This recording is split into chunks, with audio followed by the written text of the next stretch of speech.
Hi everyone, welcome to Excel School. This is going to be one of the very first videos that you will be watching when you start Excel School.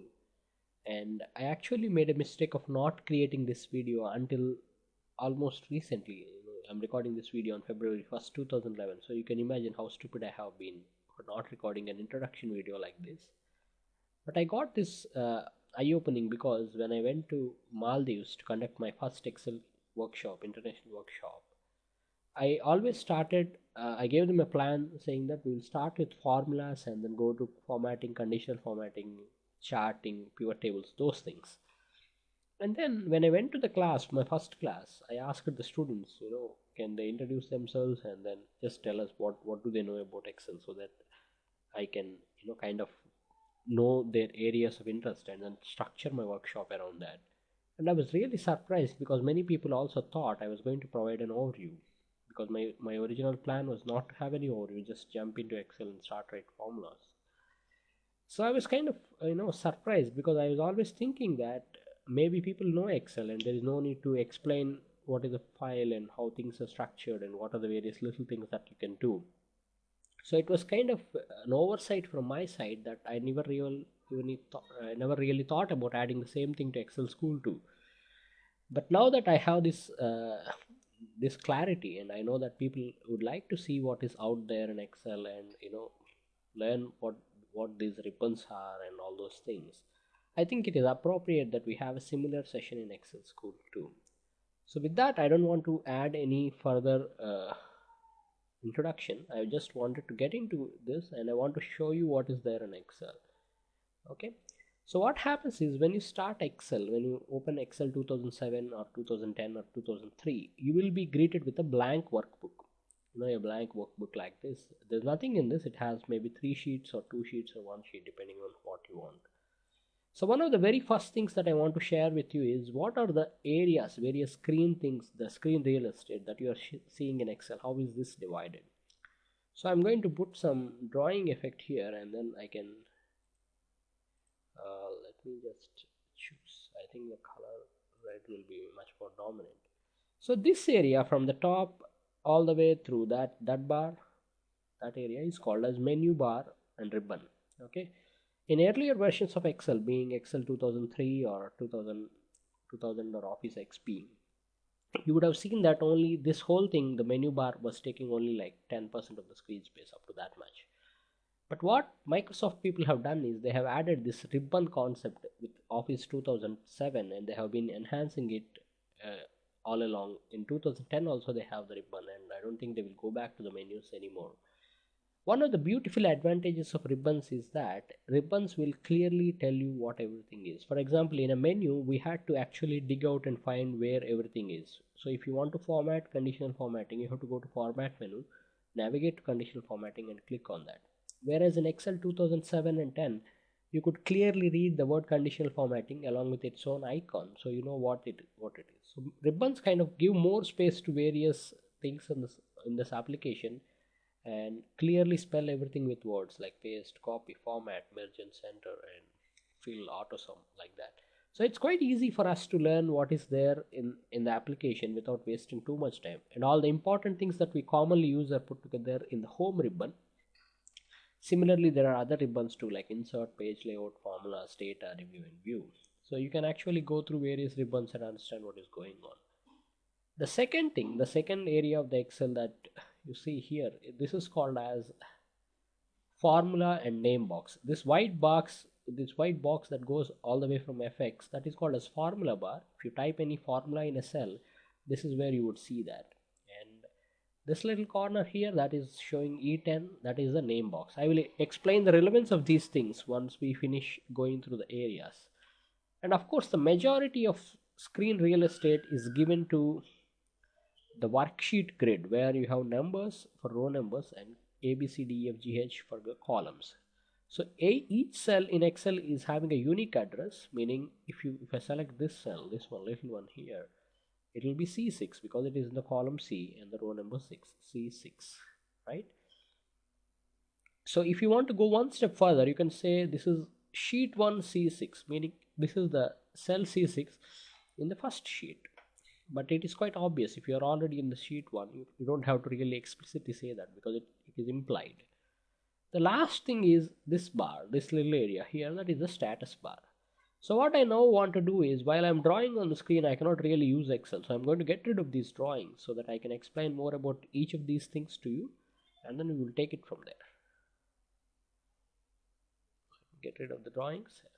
And now, many of the people who come from Excel 2003 or Office 2 XP or 2000 world, they complain that this ribbon is kind of tedious. It is taking up a lot of space. Maybe 25% of the screen real estate is given to the ribbon.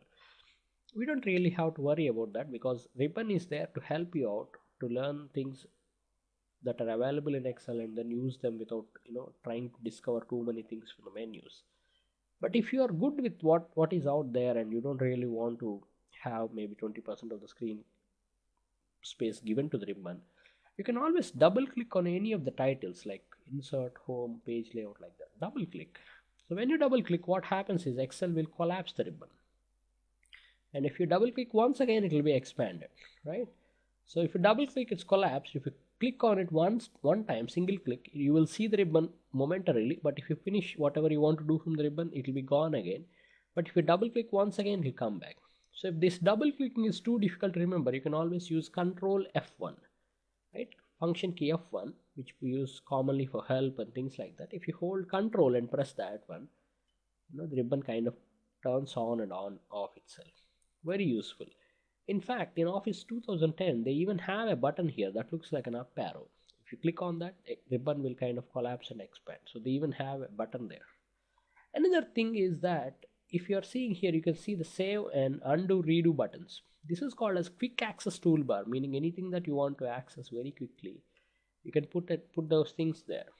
This little button, this is called as Office button. If you click on that, you can see various file menu options that we are used to seeing in Excel 2003 and other versions, or just any file menu anywhere, like opening a file, creating a new file, saving, printing, and closing the Excel. Okay, what I want to show now is let us say we kind of align everything to center. We like to do this, right? Maybe you are this person who wants to align everything to the center of the cell. So what you can do is you can select this center thing. You can type something here like A, B, C, D, and then select that and press the center button. But since you do this so often, if you are in formula ribbon, you have to come back to home and do it. Really, you don't really have to worry about that, right? What you can do is you can put this button here, so it is available to you always. What we can do is right click on the button, say add to quick access toolbar, and now the button is available there for you. So you can like, okay, so now whenever you have some other content like EFGH in a different cell, all you have to do is select that and click on that button there. So it's very quick way to get the things that you want to do using quick access toolbar. Right? Many of us would like to actually not switch between keyboard and mouse, because when we want to work, we don't want to disrupt our flow by stop what we are doing and go to the mouse so that we can reach something for the ribbon or the menus. Thankfully, what Office 2007 comes with is a beautiful way to access everything that is out there in the ribbon. What you have to do is just select any cell, wherever you are, and hold Alt key down for momentarily, maybe just a couple of seconds. That's it. Even if a second is fine. What you will see is Excel is showing some shortcuts to you. It is telling if you press F now, it will activate the Office button. H now, it will activate the Home ribbon. So we can select that cell and press H, and then Excel will show further shortcuts saying that if you press V now, it will paste. If you press X, it will cut. C, copy. F, P, format painter. 1, 2, 3 for bold, italic, and underline, like that. So for example, all you have to do is to make a center alignment of a text. You just have to press H and then AC, meaning align center, and that's it. It's aligned for the center. So this is a very, very powerful way to learn shortcuts that are available. For example, if you press L, it will even expand the menu for you so that you can learn further. Of course, now the shortcuts are gone because it thought I'm doing the mouse thing, but that's how it is, right? You can press Alt H and then press L, and now you can see that all these things are highlighted, meaning now you want to create some conditional formatting rules or manage them or set something. So this is a very, very interactive, simple way to learn keyboard shortcuts. You can Press escape so that it shows one step back. Press escape, it shows one step back. And then you can switch ribbons too. For example, you can press P to activate page layout ribbon, and then from there you can access everything that you want. So this is a very, very powerful way to learn things while you are typing the shortcuts. And also use keyboard, don't have to use mouse, because many times while you are typing, if you want to reach out for the mouse or trackpad or anything, it kind of takes some commute time for your hand, and you're now lost. Another important thing is when you hold alt, you would see that for all the things in quick access toolbar, Excel gave default shortcuts of 1, 2, 3, 4, 5, like that. If you add one more button, it will be 5. So it is a very easy way to kind of access things that you want very, very quickly. Apart from this, there are many keyboard shortcuts that we will use throughout Excel school, and you will hear me saying things like control 1, control semicolon, things like that. So just keep your eyes and ears open and see. When you see something interesting that I am doing, you can just copy the shortcuts so that you can reuse them. Okay. Now what I want to do is I want to very quickly demonstrate what is in Excel, what are the things that are available in these ribbons and everything else, right? The first thing that I want to show to you is about a GPS system that was built into Excel. It's like a GPS in your car. It tells you where you are, except Excel's GPS is all about telling you where you are in the worksheet. So right now we are selecting cell C6, so you can see C and 6 are highlighted, so that is your way of knowing that you are in C6. Of course, you don't really have to go through all the trouble. You can select any cell, look in the name box in the corner here, and it will tell you where you are. It says you are in I-16, right? So this is a very, very simple GPS built into Excel to tell you where we are. You can select a bunch of cells, it will tell you where the top left cell is, so that is also quite useful. It's not only a GPS that tells you the position, but it can also take you where you want. So if you are in B9 and you want to go to A500, you can type that here, A500, take me to A500, and Excel will take you there. You can type the A500 and then you can say take me to B339, you will be taken there. So quite smart and intelligent GPS built into Excel. We will learn how to use this GPS to even name the cells, but that is further down the line. For the time being, you have learned what the name box does. It tells you where you are. It can also take you to some other places, right? Now that is quite interesting. What we want to do now is we want to play a little with some of these things here. So for example, we want to create a simple name and age table.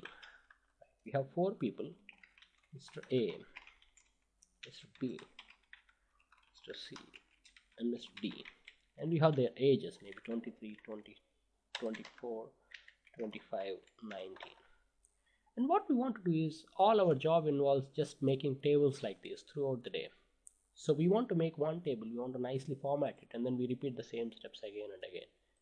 So we have this table, and what we want to do is, we may want to maybe select the titles and make them bold. We made them bold, and then we also want to put some fill color there so they look nice. We want to align the edges in the middle, and now we may want to apply some border around it so they kind of look nice.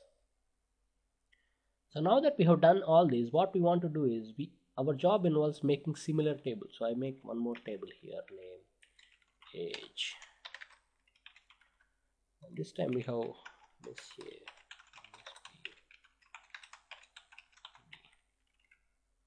And they are like just 2 years younger to the counterparts. Okay, and then we want to do the same formatting steps again, but we hate doing these things. Like, we don't want to repeat our things. What we can do is just select these cells, click on this format painter, and select the other one completely. Instantly the data remains whatever it is, only thing is the formats are copied from here to here. So that is your guy, format painter. What it does is copy formatting. You can read it now. Copy formatting from one place and apply it to another. This is a very handy shortcut. But what if we have more of similar data? What I want to do is I don't want to type more, so I'm going to select this and come here and paste it as values. So down arrow here and then say paste values. Down arrow here, paste values. Down arrow here, paste values. So now we have 3 different data sets, and I want to make sure the formatting looks similar for everything. Of course, I can select this, click on format painter, do it. But now again I have to click on the format painter once again. Of course you don't have to. What you can do is, instead of clicking on format painter, You can double click on format painter, and now the mode is locked. So you can actually keep on doing this for some time, and Excel will gladly apply the formatting. And when you are done, press escape, and that's it. The format painter mode is gone now. So double clicking is your way of locking things. It can be used while making some shapes or things like that. So now that we have done all this, let us call this, rename this sheet from sheet 1, saying my names, like that. Right now this is having my names. Let us go to a blank sheet and play a little more. I'm sure many of you would know what these things are, so I don't want to bore you with those details. But I want to show a little more surprising smart features that are available in Excel. For example, you can go to insert, and you can insert a lot of funny things, but one of the common things that people always ask is how do you put together some nice process diagrams or organization charts, things like that. So click on smart art, and from here select hierarchy and select an organization chart, like that. Instantly you can create some nice organization charts like CEO,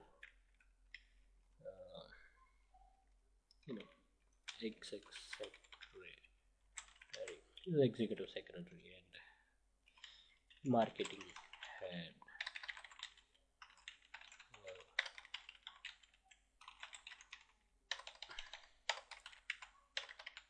operations head. So we can have, and if you want one more level, you can press enter and then tab, so it kind of goes inside, and then you can add people like that.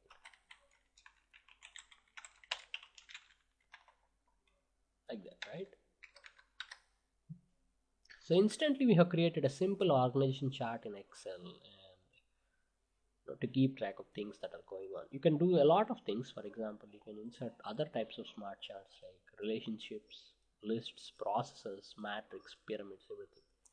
Remember, these things are all available in PowerPoint and Word too, so you can use them from those softwares which are probably more appropriate for things like this. Similarly, the holding Alt key and then accessing ribbon features, that is also common in all Office 2007 software, so you can kind of use it to save time anywhere, whether you are using Word or PowerPoint. Now that we have this here, let us rename this sheet. To rename, just double click on the sheet and then say my org chart. So we have two sheets, and we really like this, what we are doing so far. So what we want to do is, our job, or anybody who uses these workbooks, they just go to this and this, this and this is what they're doing. So we want to save some time for those people, and what we want to do is we want to type here saying, click here to see org chart. Just like a web page, if they click here, they will come here. And then here we want to do like back to names list.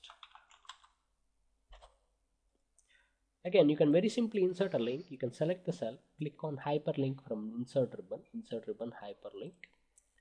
And then what do we want to do? We want to go to a different place in the same workbook. So we select this place in this workbook. We want to link to a place in this workbook. And from here, we need to jump to organization chart. So we'll select take me to my organization chart, cell A1. Press OK. And now if you click there, you will jump to that sheet. So again, click here, and this time we just say put me back to my name list. So if you click here, you'll go there. If you click here, you'll come here. This is nice, right? So let us say this names list is kind of growing, and we are adding many more people. So we now have 500 names or something like that. And while we are here, we would like to jump down. So you can also do that. You can come here and then say go to bottom, and then select that cell, insert hyperlink. If you find yourself inserting hyperlink often, you can also press Ctrl K and then say take me to A500, like that.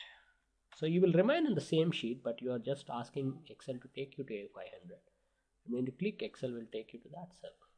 Pretty simple, right? Here you can also say go to top, but it will be more interesting if we can put a symbol here. So let us put an up arrow symbol, like that.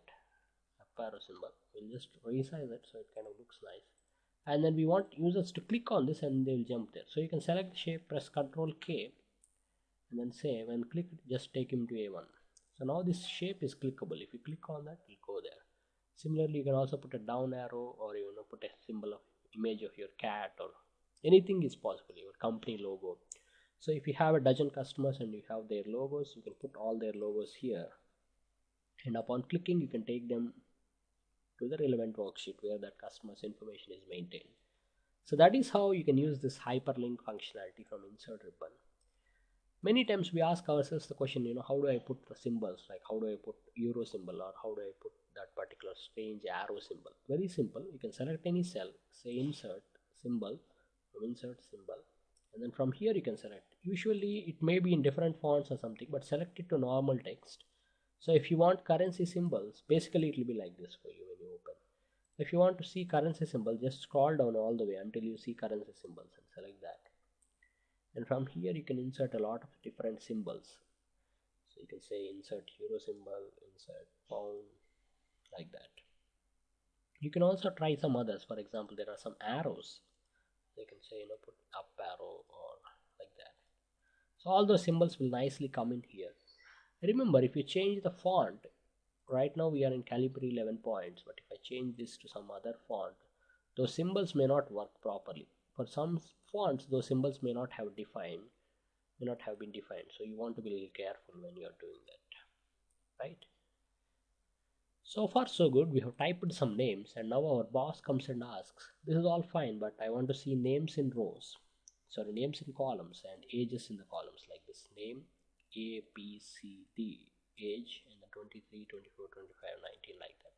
So how do we do it? Do we type the data again? Do we do something with it? No, very simple, right? We can select the data, copy, come to an empty area, select paste, and then say a transpose.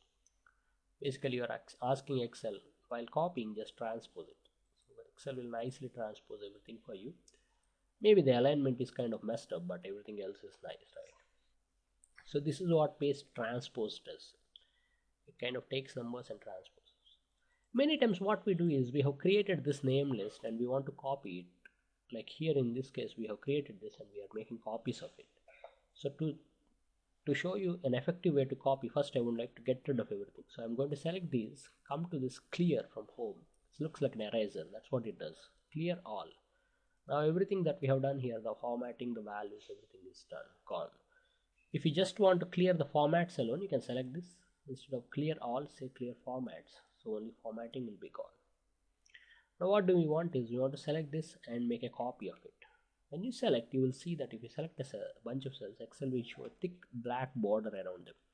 So here the black border is there. Only thing is, since we applied the dark color border also, cell border, kind of doesn't appear properly. But if you place your mouse on the edges, you will see the mouse pointer changes to double arrows like that. If I move it outside, it will not be. But so while it is there, you can hold the control key and drag. Right? You are now making copies. This is called control and drag. Right? It will only work if you are placing the mouse on the corner. So you want to be a little careful. So while control drag actually creates copies, if you can just place the mouse there and drag, it will move the data. Many times what we do is, to move the data, we just press Control X and then Control V, meaning we are cutting here and pasting there. Whereas to make copies, we use Control C and Control V. While both these techniques work very well and also save a lot of time, using mouse to do this could be much more easier and simple to do, because many times our hand is on the mouse and we don't really want to jump to keyboard to do these things. So that's how you can do this. The same technique works for charts or anything. In fact, control drag works in many Windows programs too. If you are watching a folder or something, you can, for example, control drag, and that will be you will get a copy of that. So what else we can see? Let us see. Now that we have our names and organization chart, we want to also type some details about, let us say, maybe some invoices. So we'll say our invoices here. And then what we have is invoice date, amount due. Very simple system. We don't even have invoice numbers, which is funny to begin with, but let us start slow. So we have some invoice dates and amount due. And what I want to do is, I want to set up some invoice dates for our testing purpose.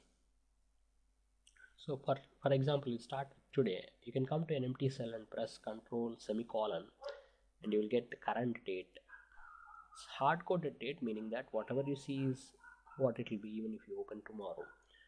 Whereas if you come to a cell and type today equal to today, you will see that date 1st of February 2011, But if you open this workbook tomorrow, you might see 2nd of February, or depending on whenever you're watching, that date changes, but the original one doesn't. So we have that date, and what I want to do is, here also I want to show the same date, but instead of first, I want to make it second. So we are sending like invoices every day, and we will send some more, third, fourth, fifth, like that. So now the two dates are there. You don't really have to fill 3, 4 and anything. Select first two and place your mouse at the bottom. Then it changes to a plus sign. And then drag. You're now telling Excel, please autofill the dates for me. I don't want to type them myself. So when you do this, you can see that Excel automatically puts the dates. In fact, it is pretty smart because it figured that in February there are only 28 days, so it moved to March.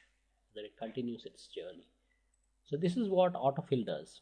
The same thing can be true for numbers also. If you type 10 and 20 and then select both and then drag, Excel will nicely increment the values by 10 each. In fact, we don't even have to drag the next time because the first column has this many dates. If you select first two cells and come to the bottom right corner when the mouse pointer changes to plus sign, and if you double click, Excel will automatically fill all the way down until there are values in the adjacent column. So this method works for adjacent column, meaning B or D only. If adjacent columns are blank, Excel wouldn't know how far to fill, so it will just stop there. So that is how you can use some kind of autofill techniques to save time and do things faster. You can type dates, numbers, or you can even have formulas, and they will also nicely adjust, as you will see in the formula lessons. So that is what we have now. We have my names, organization chart, and invoice, and we have typed some invoices. Some of you may feel that this date, while it is work okay from entering point of view, it's kind of difficult to read, isn't it? I mean, people, those of you from Southern Asia or some of the different countries where the date systems change, it is not clear whether it is 2nd of January or it's 1st of February. So it may be better if you format it this differently. You can select the dates, and then you can see that Excel has recognized that as a date. You can down arrow here from this and then set it to long date. So now Excel will show the date in a long format. But here we are seeing a bunch of hashes, meaning the text that we are trying to show, the date, is too long to fit in the cell. So what we can do is select entire B column and then double click here, double click between B and C. Now the column width will be automatically adjusted so that you can see the month, week, day and date clearly. Now that the formatting is applied to that one, you can apply the same formatting to other dates. Select everything, apply long date format, or you can also use the format painter. We'll just do this. So now it's better, isn't it? So we have some dates and amount due. These are our invoices. You will learn in Excel school that how to use various pasting options, how to set up conditional formatting, how to use some of these things in the formatting lessons. For example, you could even highlight all the invoices that are not in February, that is not in the current month, or you can highlight all the invoices in February alone, like that. Those kind of things are called as conditional formatting, meaning change formatting based on a condition. So again, this you will learn in Excel school's conditional formatting lessons, so we don't want to waste much time here. But I want to bring your attention to something funny. So if I select one date, I am seeing nothing, but if I select 4 dates, what you will see here is the average date, which seems to be okay, right? 1st of February to 5th of February, so average is 3rd. Count of dates, which is 5, so we have 5 dates. But you will also see sum of dates, meaning June 23, 2455. It doesn't make any sense. What is it trying to say us? That is because in Excel's mind, even though we are typing these are dates, from Excel point of view, everything is just a number. To prove the point, let me come to an empty cell, type 1 there. This is just number 1, right? If I select that and ask Excel to show it as a date, Excel will tell me that the number 1 corresponds to 1st of January 1900. So that seems to be the very first date Excel has come up with. Let us see what happens if we type 0. Right, if I type 0 and select that and format it as date, now I am seeing it as 10/1900. That means it is 0th of January 1900. That doesn't make any sense either. Obviously, first number 1 corresponds to 1/1900. I would expect that 0 will be 31st of December 1899, but that's not the case. From Excel point of view, all the dates starts only from 1st of January 1900. You cannot have dates prior to that in Excel without using some advanced software. So if I type -1 and ask Excel to format this as a date, Excel will tell me that I cannot do anything. I don't really understand what you're saying. So it just shows a bunch of hashes, meaning I don't get it. So let us do a bit more. If I type control semicolon in a cell, I will get today's date, and then now you select the cell, and then instead of showing it as date, if you select number, you will see that today's date corresponds to 40,575, meaning we have spent 40,575 days since 1st of January 1900. That's what Excel is telling you. So as you can see, each date is one number in Excel's mind. Today is 40,575. If you go to the next cell and type equal to +1, you will get the next number, and from that number, if I select and format it as date, I will see that it corresponds to 2nd of February 2011. Also set it long date, so it shows the weekday, everything. So that is what it is. Each date is one number. The minimum date that you can have is 1st of January 1900. What about a maximum date? Again, you can come to your cell, type 31 December 1999. So, and select the cell and then format it as number. You will see that that corresponds to 29 lakhs 2.9 million 58,465. So that is what 31st of December 2019 9,999.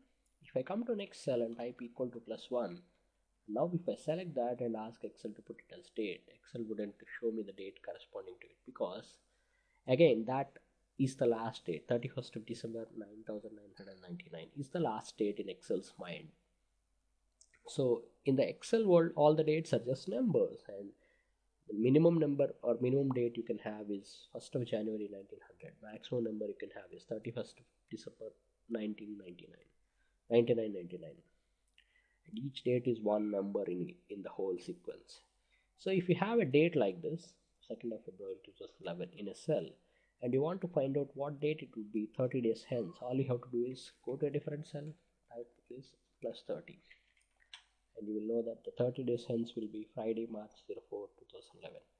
Similarly, if you have a date like this, you can also find out what would be the date 15 days prior by just subtracting 15. So this is how you can use some simple arithmetic like plus, minus, and things like that. Naturally, if each day is one number, then each hour will be 1 by 24, isn't it? So if you have a date like this and you want to add 33 hours to it, all you have to do is go there plus 33 by 24, and you will get the 33 hour. Of course, here we are only showing dates, but if I select time format, I will know that that will be 9 AM. Or I can select the cell, press Ctrl 1, and from here I can set the formatting so that both date and time can be shown. At a time, either date or time are coming, but if I go to custom and type the format code like this, DMMYYYHHMMSS, right? If I do that, you will see that I can see 3rd of February 2011, 9 AM. That's what it will be. So that's what I get here. You will learn more about these formatting things in the formatting lesson, so I'm not going to elaborate that now. The other things that we can do is you can insert charts, which will be told to you in the charting lessons. You can insert tables and pivot tables, which will come in the tables and pivot table lessons of Excel School. And then you can also format. For example, we have now that we got our names list. We would like to print this nicely. So you can come to this, click on this little big thing. It's called Office button, and then go to Print Preview. From here you can see the preview of how it will look like when it will be printed. And you can see name, age, but only name. If you go to next page, it's a lot of blank text. Next page. Remember, I'll just close this here because it's going all the way to next page, because there is something at the bottom. All the way at the bottom we have this arrow, so it's better we can remove that because we don't really need anything at the bottom. That way we can see what does it look like when you print it. And print preview. And now I can see next page will show me the age. So previous page is showing name and next page is showing age. It's kind of breaking everything that we have built, because even though all the names are here, we are not seeing them on one page. They are not coherent anymore. But you can fix that. For example, you can tell Excel from page layout menu, instead of putting width and height to automatic, you can just say print everything in one page like that. Width should be one page, height should be one page. And now if I go to print preview, I can see that everything is nicely coming into one page like that. If you click on the page setup here, you can do a little more things. For example, you can say print it on landscape like that, and now Excel will print the page on a landscape format. You can go to margins and you can tell Excel print it so that content is centered horizontally or vertically on the page, meaning it will look like this in the middle nicely. You can also do a lot more things, but just go ahead and play with these options so you will know what is what. You cannot set these things from here. You have to do them from the not from print preview, but from the worksheet options, through like these things. To set them, you have to close print preview and you can now set them here. So that is what it is for printing. There are a lot of formulas available in Excel. Again, you will learn about these things in the formula lessons, so nothing to explore them here. We will just go through them slowly. There are a lot of things possible once you have the data. Like you can get the data from external sources, which will be available in Excel school in the external data sources lessons. You can sort, filter all the data in any which way you want, again explained in the sorting and filtering lessons. And there are a lot of useful functions. For example, we have typed these invoices, and it's better to insert a new column here next to it. You can insert by right clicking. So we have some invoice number, right, INV001. Then I'll just drag it so Excel will fill these things for me. Now what happened is, by mistake we had some duplicate invoices. These were not supposed to be here, but since the person who is creating the invoices, they made a mistake, so we have a bunch of duplicate invoices and we would like to get rid of them, right? This is what we want to do. We don't want to live with duplicate data because it's erroneous. So what you can do is you can manually scan this list, see where there are duplicates, like 9 is a duplicate, 17 is a duplicate, and something else. There are a lot of duplicates here, so you can fix them like that, but that's time consuming. What you can do is you can select these invoice numbers like that, come to data, remove duplicates. Since the duplicates are only in the invoice column, we just select that. Other two are not duplicates, and then press OK. Excel will nicely remove the duplicates and all the associated rows, columns, and then it will tell you the 4 duplicates found and removed and 26 values remain. So this is how you can clean your data from the data ribbon. You will also learn about data validation and some of the other options slowly in the other lessons in Excel school. For example, this particular invoice, I want to put some attention to it, like tell my manager or somebody who is sending the invoices that this should be sent in triplicate. You have to send 3 copies of the invoice to the customer because their legal department requires it, or something like that. So I can insert a comment here, select the cell, press insert comment, and your name will be shown, or whatever user ID you are using for Excel will be shown. You say send in duplicate, right? So whenever you point the mouse on that, you will see that. So that is what a comment is. Whenever you add a comment to a cell, you will see a red color triangle at the corner indicating there is some additional information, and when you place the mouse over, you will see that. You can see all the comments by using this option from review, show all comments. You can also insert a comment by selecting a cell and pressing Shift F2. Shift F2. So this is a very quick way to insert them. And then there are a lot of things from the view. One of the things that we did is we created a table here, nicely formatted, but these grid lines are drawing too much attention, so you can turn them off by coming to view and then say don't show me the grid lines. Now only the data will be shown, and if you apply any borders, those will be shown. Similarly, you can also turn off other things. For example, you can say don't show the formula bar. That bar is gone now, including your GPS thing. And if you can also disable headings, so now it looks like a blank canvas. Now I don't really recommend these because they kind of scare people and you will start worrying what happened to everything. So it's better to keep headings and formula bars. But grid lines is something that I usually turn off, and you will learn why as you move along with formatting and charting lessons. Some of the other interesting things in Excel are, for example, we have now 30 invoices, and if I scroll down a bit, I can see invoice title, number, name, date, and amount. But because I have created this data, I know what each columns mean. But if somebody new is coming, they wouldn't know what is what. They wouldn't know whether this is invoice send date or due date or whatever. So it is better to freeze this information on the top. So no matter where you are scrolling, you can always see that. For that, what you can do is click on row number 3 and then tell to Excel from view ribbon, freeze panes, freeze panes. What happens is Excel would freeze everything above row number 3. So first and second rows are frozen. Now as you scroll, you will see those things always on the top. Let me unfreeze so I can show you a few more tricks. For example, here we have only 3 columns, but if you have maybe 13 different columns about invoices, which is the case in real life, you can select this cell and then come to freeze panes, freeze panes. Now what happens is not only the first 2 rows are frozen, but also the first 2 columns, because we placed our mouse cell here, meaning C3. Now Excel will freeze anything above 3 and left to C. So if I scroll like this, I will still see the invoice numbers, and if I scroll down, I will still see the title. So this kind of freezing is quite useful, and you will see that I have frozen a lot of content on all the downloadable examples in Excel School, because freezing keeps important things in invisibility. These are the standard ribbons, but there are some advanced ribbons too.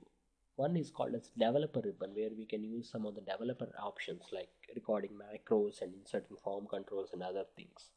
And you will learn how to enable developer ribbon as you come across examples that would require that ribbon.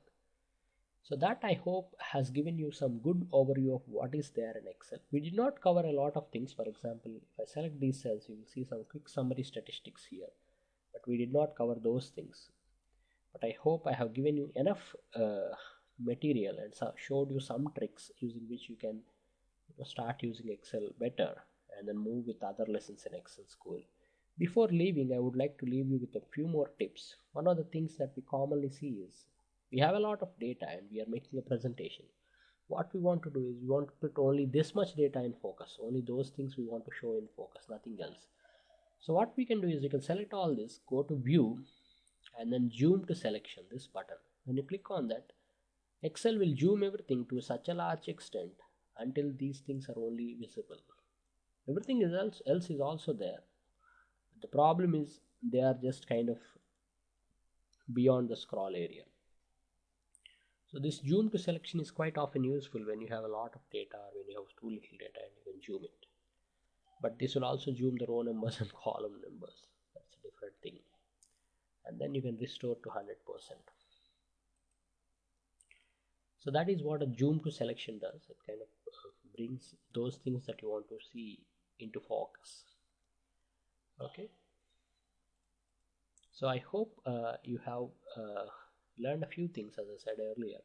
And it was my mistake that I did not have an introduction lesson saying Excel overview or something like that. But now that I have this lesson recorded, I will make sure that this is the first lesson everybody gets when they join Excel School. So they kind of have some time to go through all the things that are available and play with them. Before we close the class, we must save the file. So you click on the save file and then point it to your location. I'm just going to put it somewhere like in the Excel School folder. Okay, call it as our first workbook.